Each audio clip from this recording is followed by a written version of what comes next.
And I remember I ran a promotion in August, my first promotion, and people paid me $100, $99 for an optimization call. Like 3 or 4 people paid me, and I thought, strangers are sending me money on the internet. I thought this was the coolest thing ever.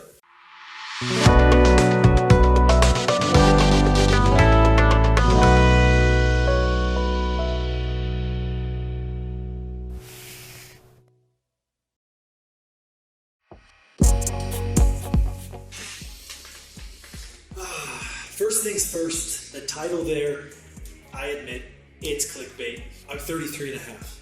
Sorry about that. Okay, so this video is meant really to just share my story. In a story like this, of course, there's going to be a lot of being in the right place at the right time. There's some luck involved. There's taking opportunities that are in front of you, having the skills and abilities to do that. It's a story meant for younger folks, probably, people in high school, college, maybe early professional years. A story of success, and the story is going to be, I'm not going to talk about hypotheticals at all. For example, if I didn't study accounting and go work for that accounting firm, would I become an entrepreneur sooner? This is a story about what actually happened. There's going to be an overall theme in the video that I actually don't mention directly, but it's something that is interesting nonetheless. It has to do with the law of attraction. When I was in maybe freshman year at college, even earlier than that, I had this recurring thought, and it recurred all throughout my life since this time, since maybe high school or first year of college for sure. And it was that I know there's a perfect job out there. I know it's there, I just don't know where to find it, how it is, what, when, why, but I know it's there. Something other than a lawyer, an accountant, a teacher, a doctor, but I didn't know how to find it. I always had this thought. So I became an accountant. That's right, I took the college list, the book that lists all the classes. I remember freshman year, I highlighted the ones that I thought was interesting. And it turned out Biz Econ had the most highlights. So I went with that. I decided to take an emphasis in accounting. I'm not sure why, actually. My best friend's dad was an accountant when I was younger, and I thought he was pretty cool, so maybe that has something to do with it. It was also a stable major. It was a very clear path forward that I saw. So what happened? At the end of college, 4 years go by, and I have a job. Before I get there, you interview very early on. You interview with the accounting firms, and they actually hire you when you're still in college. So I was hired, but here's the first bit of luck: is that I never could confirm this, but I think I was hired as a last option because I was called by the company very late in the process, and they said you're hired. And so even from the beginning, I was like, I wonder if I was hired because there was 4 big accounting firms. So the smart people probably get hired by all 4, so they make their decisions. I went for the 5th. So I accepted, and I worked there for 2 years. Looking back on it, I actually hated it, and I use that word cautiously, but I really did hate it. I wasn't learning, I wasn't growing, I just didn't really like it. But I was smart enough to get by, so I kept on going with that. December 2012, after working there for 2 years, I had an epiphany. They gave us 2 weeks off, I had an epiphany, and I quit.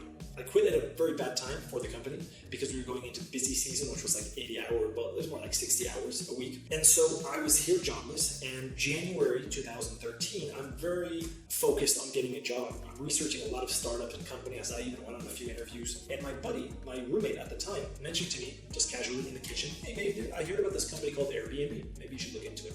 I looked into it. I like it. That's how I travel. I want to work for this company. So I applied. Accounting position, there was an accounting position open. I applied, I got an interview. They said no. But it didn't matter. It didn't matter because I knew I wanted to work there. Even when I went in that first time, I confirmed. I said, this is my company. Now part of the motivation was I was an accountant, but I didn't like it. I just went to another. I had been working at a new company then in between when I first interviewed at AIRBNB and when they eventually, spoiler alert, hired me. I didn't like that as well. So I thought, okay, I like the company and the team is cool. I'm still doing accounting, but maybe that will be good enough to make me a good accountant. And so during that time, when they first interviewed me and said no, what did I do? I learned how to interview. Basically, I learned how to interview, and I signed up for Airbnb, and I took a trip on Airbnb. At that time, you had to basically be an Airbnb guest or host to be hired by the company, almost everyone. And I wanted to do it anyways, I did it. Okay, so that's kind of the second bit of luck. I was hired by Airbnb. 2 years go by, and Airbnb fires me. But before that, 2 months before that happened, there was a promotion internally. And they said, okay, you refer someone, they told the guests, the employees, you refer someone, they get $500 Airbnb credit, you get 500 bucks. That's all I needed to know. I was in. So I spent the next weeks or a month, I'm not sure, actively referring folks.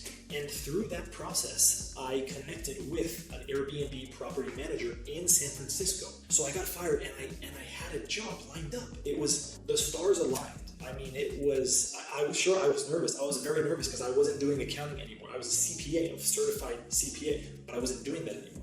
I was going to go for like more business development, marketing type stuff at this property management company. So I was excited, but also nervous. I was making half, maybe less what I was making at Airbnb.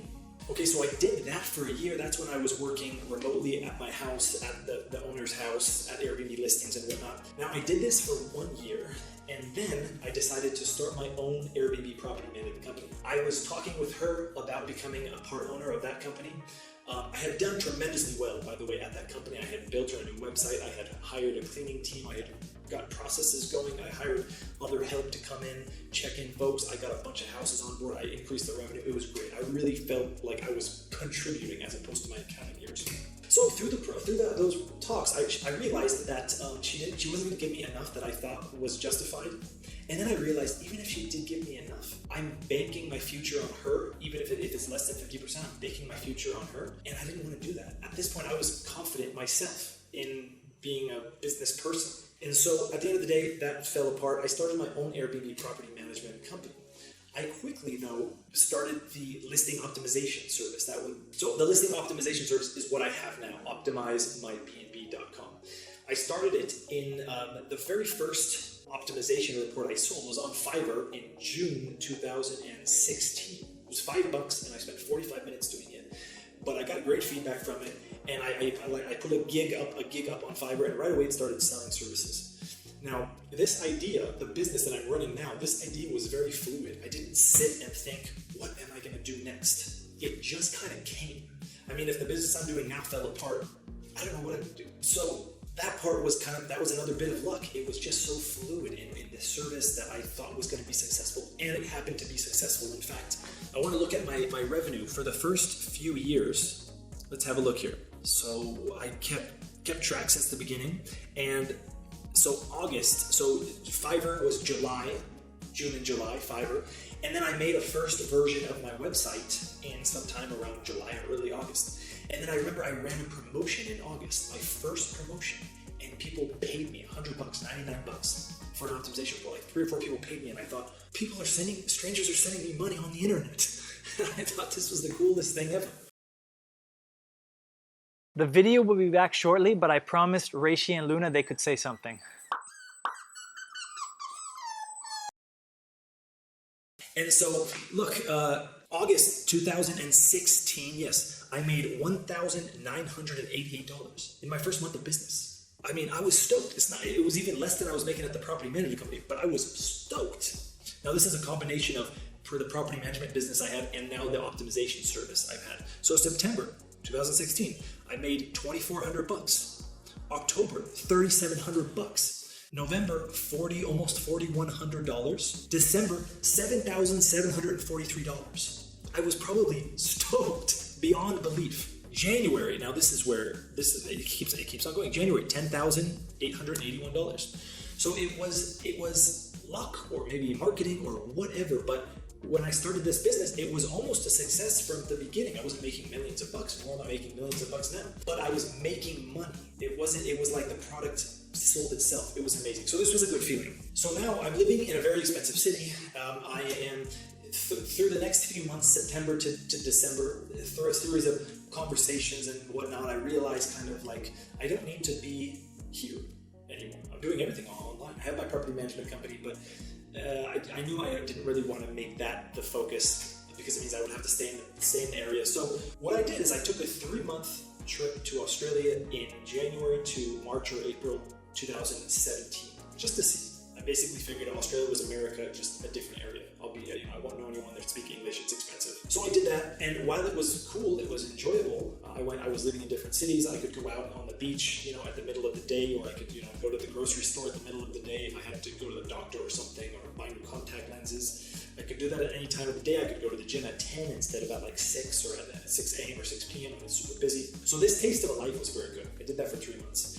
Now I'm building my business. I'm being pretty focused on building the business. But there's some things that I focused on from the beginning. There were some things about the business that I focused on from the beginning. The first one was it had to be as automated as possible from the get-go. The second thing was nothing is urgent. Nothing is urgent. Nothing I paid was urgent. It was 3 days delivery. If someone gets a 3 days delivery, bought something back then, it was 3 days delivery. Now I think it's 5 or even 10 days delivery. The third thing was I always hired the experts. I didn't create my own website. I hired an expert to build the website. I hired an expert to do some marketing. When I wrote the book, which was, by the way, it's the best-selling book for Airbnb hosts. That was a great decision. I've made up to $5,000 a month on that book alone, and that is the most passive thing I have ever done. I've written 3 books. The other 2 books were not successful. What's the difference? The difference is I already had an existing community. There was very low competition on Amazon for Airbnb books. When I went, there was one book that was clearly the market leader. Mine came in, it beat that book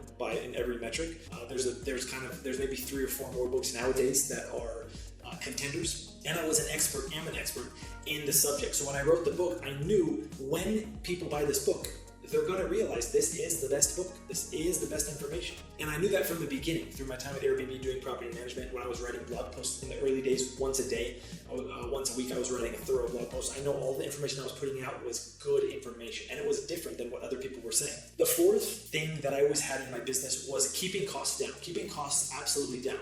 Now that means I'm not going to be making $1 million a year. But that means if I make $10,000 a month and my cost would have been probably 500 or 1,000 max, let's say 500 because probably that's honestly what it was, then I would make $9,500. Now the $9,500 is I get to keep all of that because as I started traveling, to go back in the story, after my 3 months in Australia, I moved back to the US and I wasn't sure I would continue traveling, but a few things happened. Earlier that year, or the previous year, I had fallen out with my best friend at the time. I came back, thought maybe things would be fixed, but they weren't. The female roommate who I was living with also, I think, didn't like me either. Maybe, I'm not sure why. Maybe a dumb thing, maybe she was just on his side. The third roommate was neutral, as he always was. That was one thing, so I was like, well, I'm not going to stay here. And then my bicycle got stolen in San Francisco, crime-ridden city. My motorcycle got a ticket for being this much in the red. $500 ticket. And then the city fined me $2,000 for renting out my couch on Airbnb a year before. So I thought that was the last thing. I was like, fuck this city. I'm out. So I left on June 12th, 2017. I stopped in New York to visit a friend, then I went to Estonia. And through this time, I was building the business and I was really focusing and working a lot on the business, writing a blog post a week, but always having these 3 concepts in mind. Nothing is urgent, automate everything, hire the experts, and keep the costs as low as possible. So that example, $10,500 is cost $9,500. Now that I'm traveling, I researched how to incorporate my business and how to take advantage of the legal tax laws that were available to me. So I'm taking the foreign earned income exclusion, which means that up to a certain amount, right around $105,000, I earn tax free. So that $9,500 is actually, the tax rate is, let's say 25%. That $9,500 is actually $12,000 that I would have been earning. That's enough money to live comfortably anywhere in the world. I think any city in the world. So at this point, I'm feeling very good. I'm feeling very comfortable. I have the book out that's getting passive income. I later on turned it into an audiobook, which brings me more sales on that book. People who were buying the real book, the book, the audiobook as well. I was like, wow, this is great.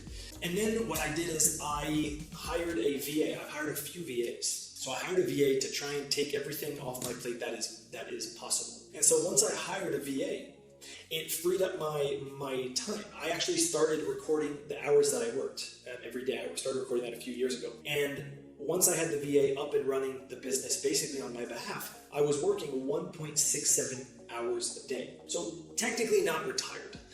Not retired. If I'm just maintaining, I work about 1.67 hours a day. That life is beautiful, by the way.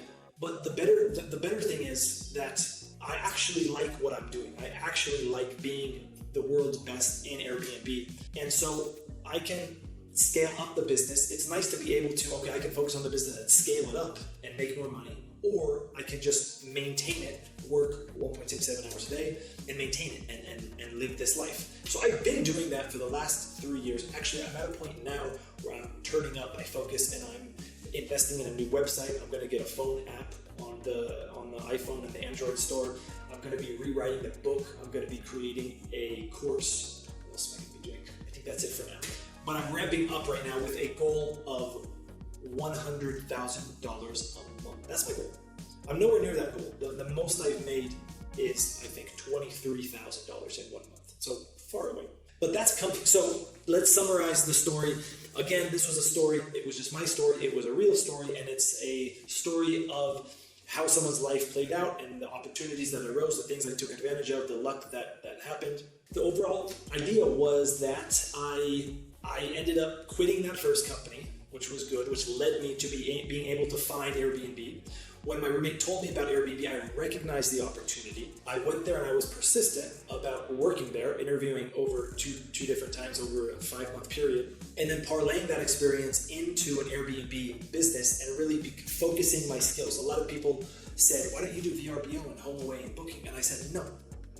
I'm the expert, I'm the best in the world at Airbnb, not all these other ones. And I've stayed true to that since the beginning. I think that's the correct move. So I've been laser focused on what I'm doing. I parlayed the Airbnb experience into property management, into my own property management company, which I still have today, into all of that, into the optimization service, which I do now. And it's proven to be a valuable service that Airbnb hosts around the world need. I've worked with Airbnb hosts in 65 countries around the world, and in all 200, depending on what industry, they've actually seen my information from all the countries. I've gotten messages from everywhere around the world, which is super cool. And in fact, sometimes, rarely, but sometimes, I'm recognized in public. Someone stops me and recognizes me in public and says, I recognize you from your book or your YouTube. And the final thing is I kept the business from the get-go as passive as possible and as low cost as possible. So when the pandemic hit, for me, it didn't matter because I wasn't spending tens of thousands of dollars to keep my business going. Where if you were, then that's how you get into bankrupt. There's a plus and minus. I'm not saying I was in the right option, but I think I deferred to stress-free life. That's why nothing is urgent on my website. The stress-free makes me keep the cost down. So if there is a pandemic or something like this, it doesn't really matter. There's no cost for me to turn down. I'm not in a contract for a year spending $10,000 or whatever. I hope this story was useful to you. I don't know. You tell me, was it? Share it with me in the comments with your thoughts about my story over the past decade and where I am now. I'm in Colombia, Medellin, Colombia, and I'm looking to buy a house. I'm going to do a video in the future about all of how I decided to buy this house. It'll be an Airbnb type listing, and why I chose the city, why I chose the size of the house, why I chose the location, etc. That video will be coming out in a few months, but stay tuned for that. Until next time, peace.